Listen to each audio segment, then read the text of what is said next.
चलिए दोस्तों स्टार्ट करते हैं केमिस्ट्री क्लास 12th का मोस्ट इम्पोर्टेंट क्वेश्चन जिसका नाम है क्या एथिलीन ग्लाइकोल C2H6O2 के मोल प्रभाज की गणना करनी है हमें। ठीक है, यदि जलीय विलयन में C2H6O2 का 20% द्रव्यमान उपस्थित हो। ठीक है, तो हमें पहले ये देखना पड़ेगा छोटा W और बड़ा W क्या है। सबसे पहली चीज मैंने बताया था विलय और विलायक।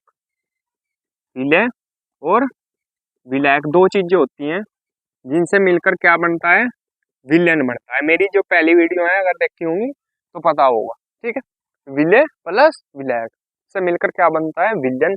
विलायक जो होता है वो ज्यादा मात्रा में होता है विलयन में। विलयन जब बनाओगे तो ज्यादा मात्रा में क्या होगा, विलायक। और ये क्या होगा, कम मात्रा में। इसकी मात्रा कम होगी, इसकी मात्रा ज्यादा होगी, तब जाकर विलयन बनेगा। तो सीधी सी बात है, जो ज्यादा विलयन में है वो क्या होगा, विलायक की मात्रा होगी, यानी बड़ा W। इसे प्रदर्शित करते हैं बड़ा W से और इसे प्रदर्शित करते हैं छोटा W से, क्योंकि ये कम मात्रा में होता है, ये ज्यादा मात्रा में होता है। ठीक है, ये चीजें जो ध्यान रखें।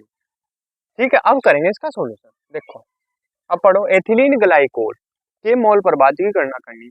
यदि जलीय विलयन में C2H6O2 का 20% द्रव्यमान उपस्थित हो, मतलब जो है जलीय विलयन में ये कितना उपस्थित है, 20% उपस्थित है सिर्फ। तो यानी 100% हो गया टोटल। तो यानी इसका द्रव्यमान कितना होगा, C2H6O2 का 20 ग्राम। ठीक है, 20% है तो 20 ग्राम, 30 होता 30 ग्राम। ठीक है, तो C2H6O2 का द्रव्यमान कितना होगा, लिखेंगे C2H6O2 का द्रव्यमान यानी छोटा W।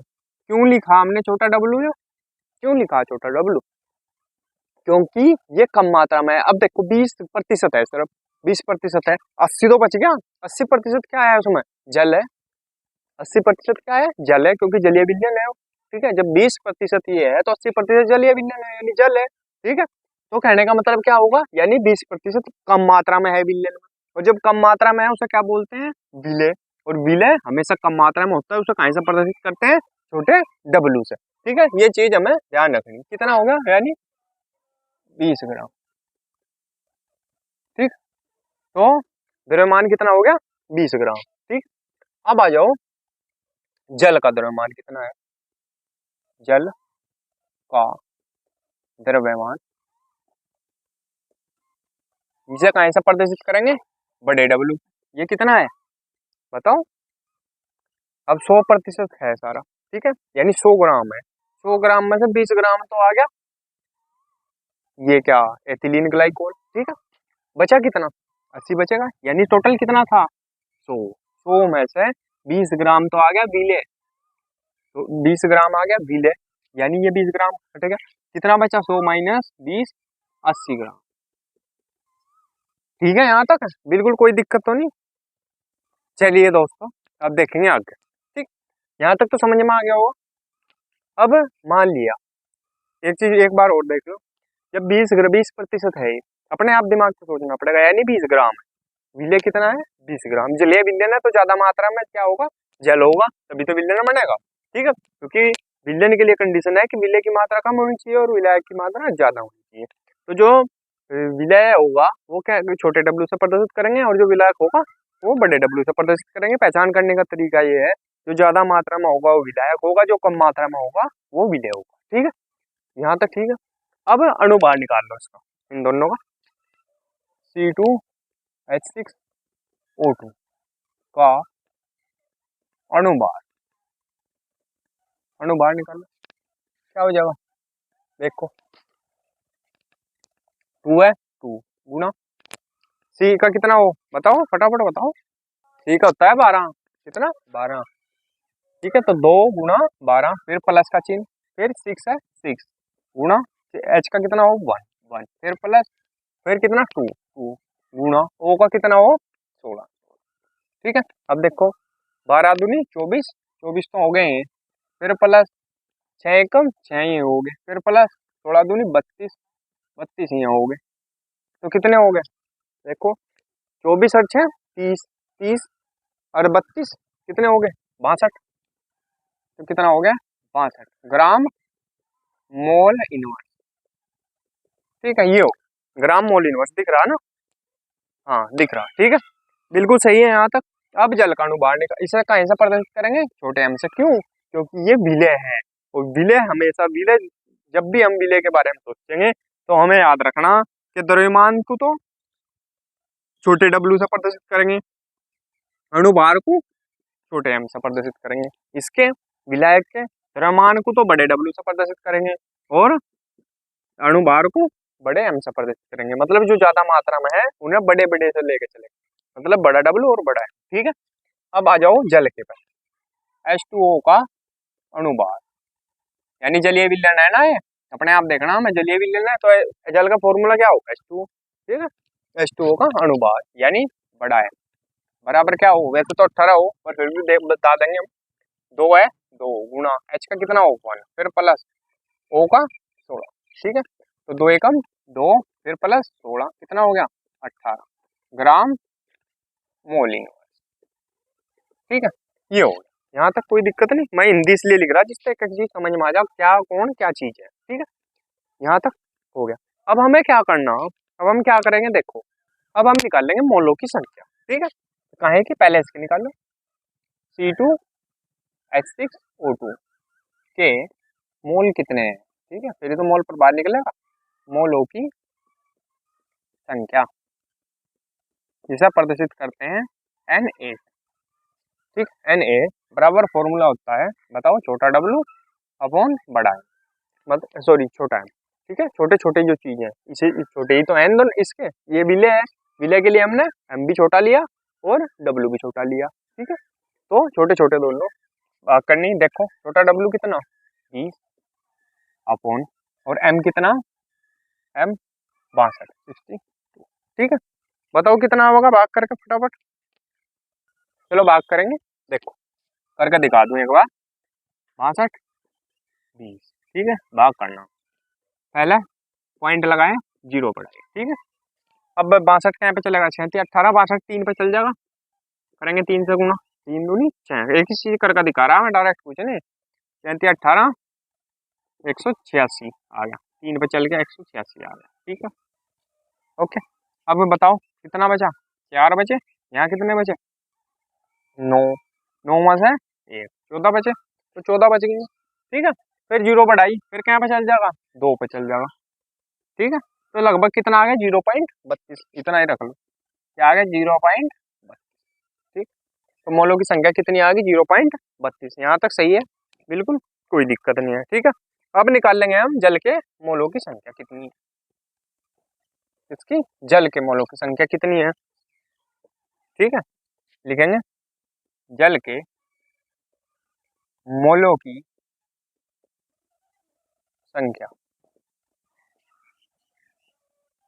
जल के मोलों की संख्या इसे प्रदर्शित करते हैं NB से, NB बराबर, ये क्या होगा, यहाँ तो छोटे छोटे थे दोनों, यहाँ बड़े बड़े हो जाए, बड़ा W अपॉन बड़ा M बराबर, छोटा बड़ा W कितना है 80 80 बटे बड़ा M कितना है देखो 18।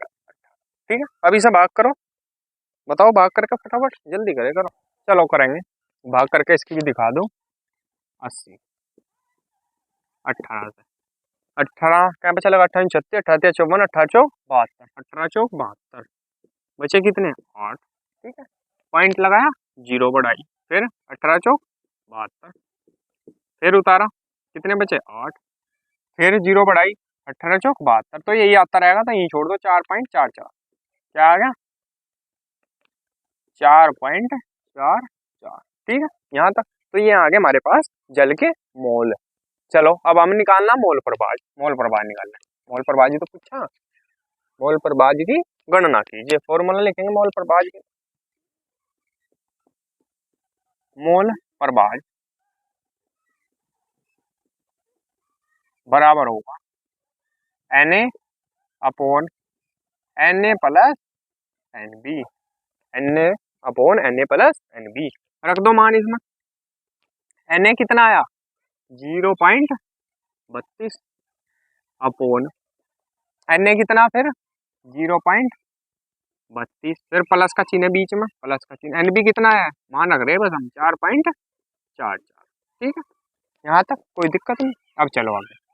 अब 0.32 अपॉन, अब इन दोनों को जोड़ो, जोड़ो कैसे जुड़ेंगे देखो, 0.32 और 4.44, इन दोनों को जोड़ दो, कितना आ गया 4 2 6, पॉइंट से पॉइंट मिला ना फिर जोड़ेगा है, 4 2 6। ठीक है, लिख दिया।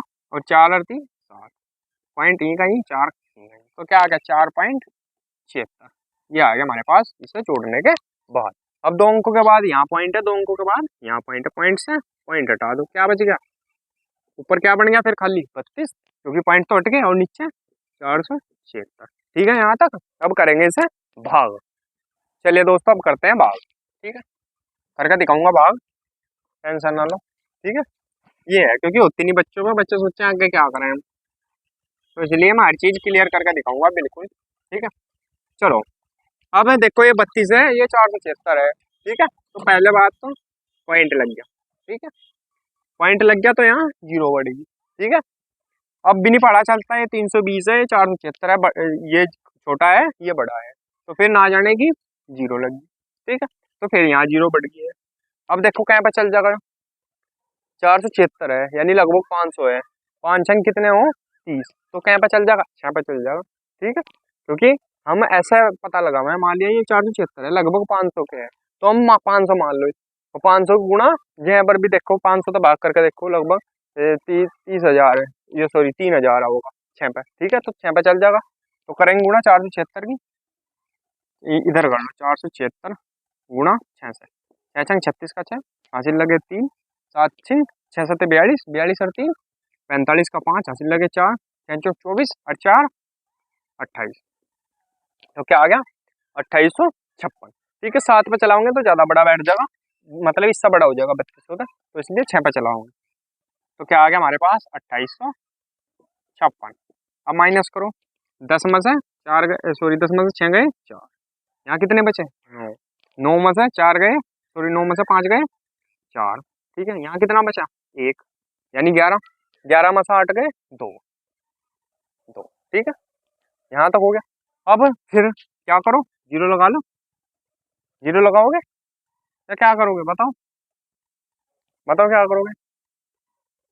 ये तो 10 है, 10 में से 6 गए कितने बचे 4, यहाँ कितने बचे 9, 9 में से 5 गए कितने बचे 4, यहाँ कितने बचे 11, 11 में से 8 गए कितने बचे, 11 में से 8 गए